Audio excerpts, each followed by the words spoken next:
بسم الله الرحمن الرحیم. خوږو مینوال اقبال محسن یم، د لټون منیر سره حاضر یم. د جوړ چوک ته ضلع بنیر دی، یو مشر دلته راته ناست و. دا ټول نه مخکې خو زه دا وایم چې دا مشر زه پاس وم، دلته زه پیسې ورکوم او دی په یو ښکلي ځای کې زه کښېنم. دا اولنۍ خبره ده، خو دا هر سړي د خپل وس خبره وي. خو راځئ چې ستاسو لپاره یو څو لفظونه تاسو ته واورم. السلام علیکم مشره. السلام علیکم. څنګه الله خیر؟ خپل نوم راته ووایه. زما نوم دی شیر علي خان.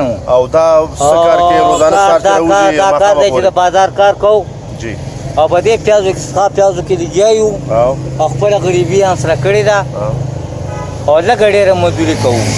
سهار چې راوځې د ماښامه پورې ماښام مطلب یې ماښامه پورې یو دغه 300 350 روپۍ ورځ ګټو. باران یا باران بیا هېڅ هم نشته. او دغه بچي دې شته؟ بچي مچي مې استاد صاحب شته. ښه واړې ګزاره دې څنګه کېږي دا راته ووایه که نه. بس ټایم دی پاس کېږي استاد صاحب. مزدوري ونی شي نو بیا څه کوې؟ بس الله تعالی دی وخت پاس کوي. شکر دی.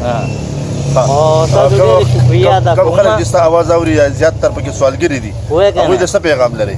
ډېره سوالګري دي. خدای پاک دې موږ خدای دې دغې ته موږ نه کښېنوي. اچھا دا یې خلکو ته څه پیغام لري؟ څوک چې سوال کوي هروغه راپټي سوال کوي، هغوی ته سوال غواړي. ستا په شان کار ولې لکه دا دې ته ساعت راوځي د ماښامه پورې سوال نه وساتي چې په دې لاسه خوب باندې روغ یو خپله مزدوري کوو یا سل ګټو یا 200 څوک چې سوال کوي هغو ته څه ویل غواړي؟ دا څوک چې سوالونه کوي هغو ته څه ویل غواړي؟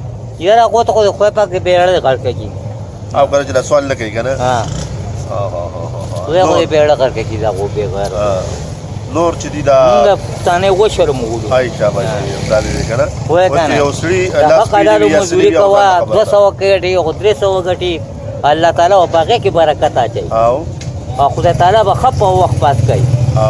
الله تعالی ټولو غریبانانو دی ماښام یو سړی وږی نه سمولي. زبردست. خو کوم مینوالو د دې ماما دا خبره تاسو واورئ، دا مې په دې هیله تاسو ته وړاندې کړې. څونه خودداره دی که ګرمي او که یخني که باراني که جړۍ وي او که هر قسم موسم چې وي د مزدورۍ له دلته راځي. دغه دی په مینه محبت خپله مزدوري کوي، مونځ اودس ټایم شي مونځ اودس کوي او څومره ښه پیغام یې ولرو که نه. الله پاک دې وکړي چې مونږ ټول خپل ځان وپېژنو، خپل کار وپېژنو، د دې قام لپاره د دې خاورې دپاره خپلو بچو دپاره په یو حلال طریقه باندې دا خپل رزق چې زموږ څونه په نصیب کې دی دا مونږ وګټو. ښه په آخر کې سلام مینوالو ته وایې؟ مینوالو ټول ورونو ته مې سلام شي. زه ډېره زیاته دغه خدای تعالی غریب یم او مرسته سره کولی شي خدای پاک هم خوشحاله کړه. امین امین امین. د دې الفاظو په هیله باندې چې خپل مخنت مزدوري هم کوي او که څوک مرسته کولی شي نو دا هم د ثواب خبره ده. ډېره زیاته مهرباني. مهرباني. خوږو مینوالو ډېره زیاته مننه. د الله په امان.